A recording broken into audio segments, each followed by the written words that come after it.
मुख्यमंत्री विष्णुदेव साय की अध्यक्षता में हुई कैबिनेट के महत्वपूर्ण बैठक के बाद डिप्टी सीएम अरुण साव ने प्रेस ब्रीफिंग को संबोधित किया। इस दौरान उन्होंने बताया कि प्रदेश के हित में कई महत्वपूर्ण निर्णय कैबिनेट ने लिए हैं, जो इस प्रकार हैं। वंचित जातियों को ST/SC समतुल्य छात्रवृत्ति और हॉस्टल सुविधा मिलेगी। पीएम सूर्य घर योजना के तहत सोलर प्लांट पर 1.8 लाख तक की सब्सिडी। बाघ संरक्षण हेतु छत्तीसगढ़ टाइगर फाउंडेशन सोसाइटी का गठन। संस्था विश्वास का रामकृष्ण मिशन में विलय। बेमेतरा के बेलगांव में उद्यानिकी कॉलेज के लिए 100 एकड़ भूमि आवंटित। जैश प्योर ब्रांड का राज्य सरकार CSIDC को हस्तांतरण। महिला समूहों को मिलेगा बड़ा बाजार। शहीद पुलिस कर्मियों के परिजनों को अब किसी भी विभाग व जिले में अनुकंपा नियुक्ति। खनिज खोज के लिए स्टेट मिनरल एक्सप्लोरेशन ट्रस्ट का गठन। बैठक में लिए गए फैसलों से शिक्षा, ऊर्जा, रोजगार, पर्यावरण व सामाजिक न्याय को मिलेगा बढ़ावा। आज राज्य मंत्री परिषद की बैठक मुख्यमंत्री विष्णुदेव साय जी की अध्यक्षता में संपन्न हुई है। कई महत्वपूर्ण निर्णय आज की बैठक में लिए गए हैं। जो महत्वपूर्ण निर्णय लिए गए उनमें अनुसूचित जनजाति और अनुसूचित जाति के 5 विभिन्न उपजातियों को तकनीकी कारणों से उस वर्ग के मिलने वाली सुविधाओं से जो वंचित थे, उनके हित में एक बड़ा निर्णय लेते हुए डिहारी कोरवा, बघेल छत्री, संसारी उराव तथा पविया समाज के विद्यार्थियों को अनुसूचित जनजाति के समतुल्य तथा डोमरा जाति के विद्यार्थियों को अनुसूचित जाति के समतुल्य राजमद से राज्य छात्रवृत्ति तथा शिष्यवृत्ति प्रदान किए जाने एवं छात्रावास आश्रमों में स्वीकृत सीट के अधीन प्रवेश दिए जाने की सुविधा प्रदान करने का ये बहुत महत्वपूर्ण निर्णय आज की बैठक में लिया गया। आज की मंत्री परिषद में अक्षय ऊर्जा को बढ़ावा देने के लिए और बिजली उपभोक्ताओं को आर्थिक लाभ पहुंचाने के लिए प्रधानमंत्री सूर्य घर मुफ्त बिजली योजना के अंतर्गत घर की छतों में सोलर रूफटॉप संयंत्र की स्थापना में राज्य शासन द्वारा उपभोक्ताओं को वित्तीय सहायता प्रदान किए जाने का एक महत्वाकांक्षी और महत्वपूर्ण निर्णय लिया गया है। Chhattisgarh state power distribution company limited के माध्यम से पीएम सूर्य घर मुफ्त बिजली योजना के तहत घरेलू उपभोक्ताओं के घरों पर सोलर रूफटॉप संयंत्र लगाने पर केंद्रीय वित्तीय सहायता के साथ साथ राज्य की ओर से अतिरिक्त वित्तीय सहायता दी जाएगी। जो सोलर प्लांट की क्षमता यानी 1 किलोवाट, 2 किलोवाट, 3 किलोवाट और उससे अधिक के आधार पर अलग अलग होगी।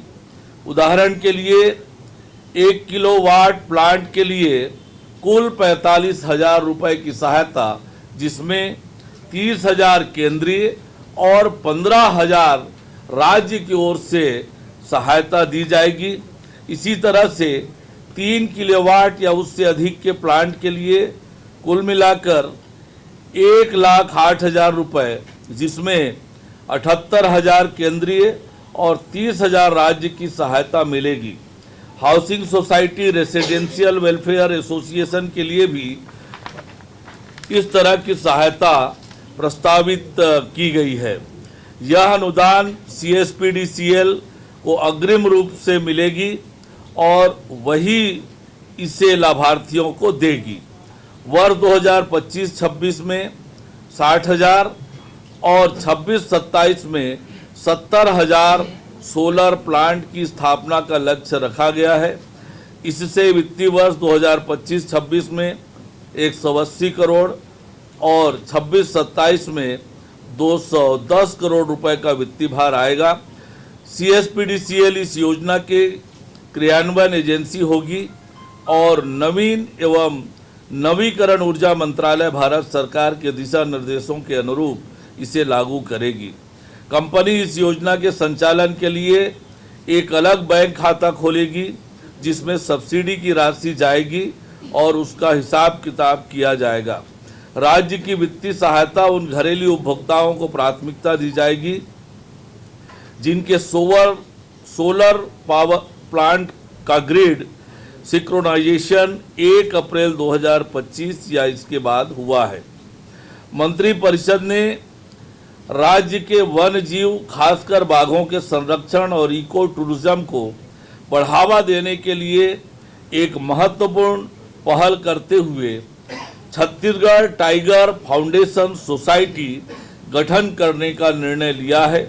यह सोसाइटी वन्य प्राणी संरक्षण अधिनियम 1972 के तहत काम करेगी।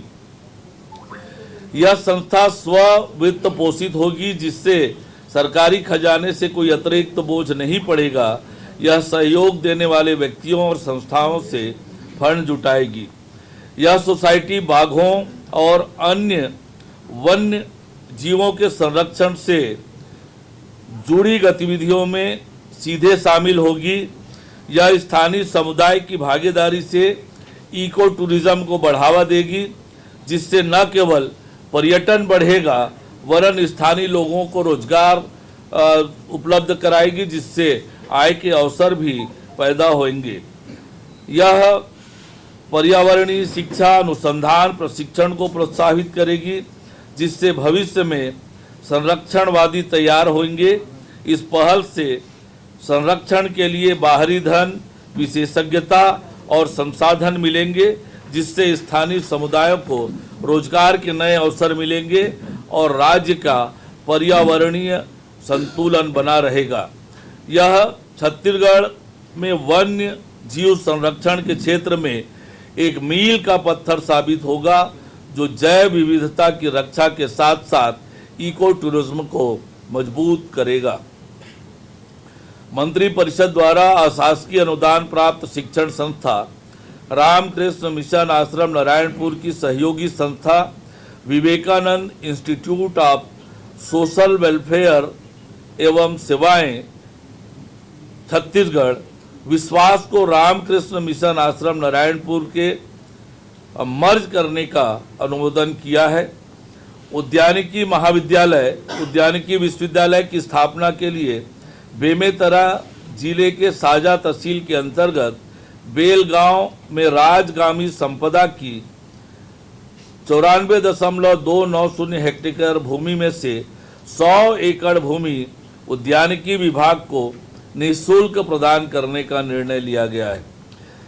हम सब जानते हैं कि जशपुर जिले में महिला स्व सहायता समूहों द्वारा हर्बल, महुआ, चाय जैसे पारंपरिक उत्पाद जसप्योर ब्रांड के तहत तैयार किए जा रहे हैं। इन उत्पादों को व्यापक बाजार उपलब्ध कराने और विपणन को बढ़ावा देने हेतु इस ब्रांड को राज्य शासन अथवा CSIDC को हस्तांतरित करने के प्रस्ताव का मंत्रिपरिषद ने अनुमोदन किया है। ब्रांड हस्तांतरण से एग्रो व फूड प्रोसेसिंग इकाइयों को बढ़ावा मिलेगा, स्थानीय कच्चे माल की मांग बढ़ेगी और आदिवासी बहनों को रोजगार के अधिक अवसर मिलेंगे। ट्रेडमार्क हस्तांतरण से राज्य पर कोई अतिरिक्त वित्तीय भार नहीं पड़ेगा। मंत्रिपरिषद द्वारा एक और बहुत ही महत्वपूर्ण निर्णय आज की बैठक में लिया गया जिसके माध्यम से शहीद पुलिसकर्मियों के सर्वोच्च बलिदान को ध्यान में रखते हुए अनुकंपा नियुक्ति हेतु जारी एकजाई पुनरीक्षित निर्देश 2013 के कंडिका 13.3 में संशोधन करने का निर्णय लिया गया। इसके माध्यम से नक्सली हिंसा में शहीद पुलिस सेवकों के प्रकरण में उनके परिवार के किसी भी पात्र सदस्य, महिला हो या पुरुष, को विकल्प के आधार पर पुलिस विभाग के अलावा अन्य विभाग में राज्य के किसी भी जिला या संभाग में नियुक्ति दी जा सकेगी। पहले अनुकंपा नियुक्ति यथासंभव उसी विभाग या कार्यालय में देने की व्यवस्था थी, जिसमें दिवंगत शासकीय सेवक निधन से पूर्व कार्यरत था। मंत्रिपरिषद द्वारा राज्य में गौण खनिजों को सुव्यवस्थित अन्वेषण, पूर्वेक्षण एवं अधोसंरचना के विकास के लिए महत्वपूर्ण निर्णय लेते हुए स्टेट मिनरल एक्सप्लोरेशन ट्रस्ट के गठन की अधिसूचना के प्रारूप का भी अनुमोदन आज मंत्रिपरिषद ने किया है। आप सबको मालूम ही है कि छत्तीसगढ़ में स्टेट मिनरल एक्सप्लोरेशन ट्रस्ट के तहत समस्त गौण खनिजों से प्राप्त होने वाली रॉयल्टी 2% राशि अतिरिक्त रूप से SMET फंड में जमा की जाएगी, जिसका उपयोग गौण खनिजों के अन्वेषण, अधोसंरचना विकास में उच्च तकनीकियों का उपयोग, इंफॉर्मेशन सिस्टम, लॉजिस्टिक्स सपोर्ट, मानव संसाधनों के उन्नयन आदि में किया जा सकेगा। भारत सरकार के नेशनल मिनरल एक्सप्लोरेशन ट्रस्ट की तर्ज पर राज्य में स्टेट मिनरल एक्सप्लोरेशन ट्रस्ट का गठन किया जाएगा। इससे खनिजों के संबंध में एक बड़ा ऐतिहासिक निर्णय आज का ये निर्णय है। CCN शार्क न्यूज के लिए ब्यूरो रिपोर्ट।